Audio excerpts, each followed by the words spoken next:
എനിക്കറിയില്ല.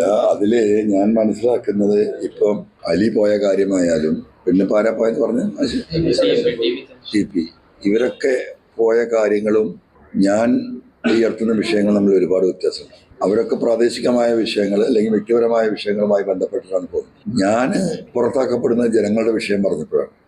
ഞാൻ എൻ്റെ കാര്യം പറഞ്ഞപ്പോഴല്ലോ. എൻ്റെ കാര്യത്തിന് വേണ്ടി എന്ന് വരുത്തി തീർക്കാനുള്ള കഠിനമായ പരിശ്രമം CPM മുഖ്യമന്ത്രി നടത്തുന്നുണ്ടെങ്കിൽ ഒന്നും എവിടെ എത്തിയിട്ടില്ലല്ലോ.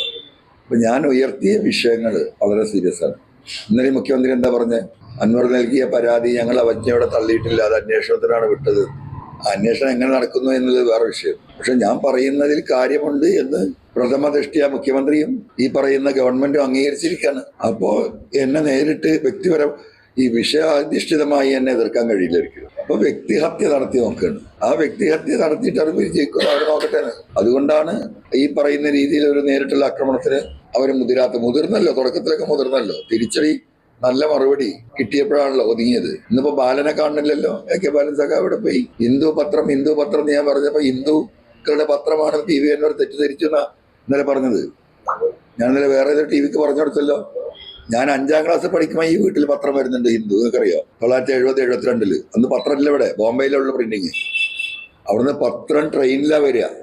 ട്രെയിനിൽ ബുക്ക് ചെയ്ത് വന്നിട്ട് കോഴിക്കോട് എത്തിക്കഴിഞ്ഞാൽ ഇവിടുന്ന് ആളെ വിട്ടിട്ടാണ് എൻ്റെ പിതാവ് ആ പത്രം വാങ്ങിക്കൊണ്ടിരിക്കുക. അന്ന് AK ബാലൻ എന്ന ഹിന്ദു കാണാൻ തുടങ്ങിയ പത്രം. അപ്പൊ അതിൻ്റെയൊക്കെ വ്യത്യാസം, അവർക്ക് ആള് മാറിപ്പോയി. അപ്പൊ മനുഷ്യനെ എങ്ങനെയൊക്കെ അപമാനപ്പെടുത്താൻ പറ്റുമോ, എങ്ങനെയൊക്കെ ഈ പറയാ വർഗീയവൽക്കരിക്കാൻ പറ്റുമോ?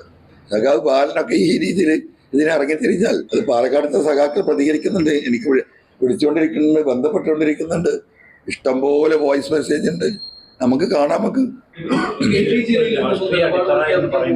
ഒരു രാഷ്ട്രീയ അടിത്തറ ജനങ്ങളുമായി ചേർന്ന് രാഷ്ട്രീയ അടിത്തറ ഒരു പൊളിറ്റിക്കൽ പാർട്ടിയിലേക്ക് മാറുന്നുണ്ടോ?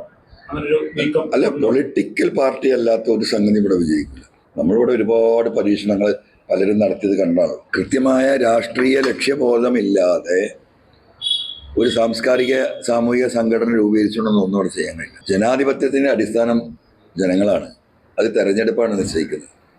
ആ തെരഞ്ഞെടുപ്പിൽ പങ്കാളികളാവാത്ത ഒരു സാമൂഹിക പ്രസ്ഥാനം ഒരു രാഷ്ട്രീയ പ്രസ്ഥാനമായി വളരൂല. അപ്പൊ ജനങ്ങളുടെ മനസ്സറിയുന്ന എവിടെയാണ് തെരഞ്ഞെടുപ്പാണ്.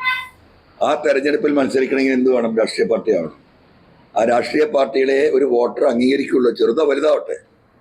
അപ്പൊ സ്വാഭാവികമായും ഈ മൂവ്മെന്റ് ഒരു പൊളിറ്റിക്കൽ പാർട്ടിയായി മാറും, യാതൊരു തർക്കമില്ല. ഈ വിഷയത്തിൽ ഉറച്ചു നിൽക്കുന്ന ഒരു 10 പേരാവട്ടെ. കേരളത്തിലെ ലക്ഷക്കണക്കിന് യുവാക്കളുടെ പിന്തുണ ഈ വിഷയത്തിലുണ്ട്. ഒന്നും നഷ്ടപ്പെടാത്ത യുവാക്കളാണ് അവര്. അവർക്ക് നഷ്ടപ്പെടാൻ പോകുന്ന അവരുടെ ജീവിത സംവിധാനങ്ങൾ തകർക്കപ്പെടുന്നത്, നാടിന്റെ സമാധാനം തകർക്കുന്നത് കേരളത്തിലെ യുവാക്കൾ കാണുന്നുണ്ട്. അവരാണ് എന്റെ പ്രതീക്ഷ.